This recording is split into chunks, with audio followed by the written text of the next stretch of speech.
Meille tulee ehkä noin 30 keskimäärin vuodessa ilmoituksia valoilmiöistä ja muista erikoisilmiöistä. Niitä tulee lentäjiltä, erilaisilta valvontaelimiltä ja aivan tavallisilta kansalaisilta eri puolilta Suomea. Teillä on myöskin joitakin tutkahavaintoja esineistä, joita ei ole voitu tunnistaa. Kyllä, joitakin tapauksia on, jolloin on todettu tutkamaali ja joissakin tapauksissa siihen liittynyt tunnistuslento ei ole havainnut mitään varsinaista esimerkiksi lentokonekohdetta. Huhtikuussa 1969 useat henkilöt Porin lentokentällä näkivät taivaalla 7 loistavaa palloa.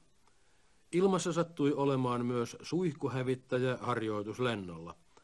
Laivueen komentaja yritti radiolla opastaa hävittäjää tunnistamaan kirkkaita esineitä. Koneen lähestyessä pallot näyttivät liikehtivän sitä vastaan, ohittivat hävittäjän ja katosivat suurella nopeudella pohjoiseen. Lentokone ei saavuttanut niitä. Samalla hetkellä Vaasan lennonjohto ilmoitti näkevänsä pallot, siis 200 kilometriä pohjoisempana. Eversti Nikunen, mitä sanotte tästä havainnosta?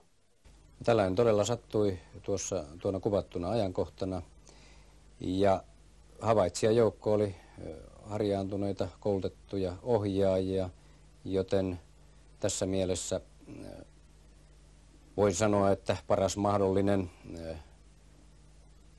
tarkkailijaryhmä oli käytettävissä tällä ilmiöllä.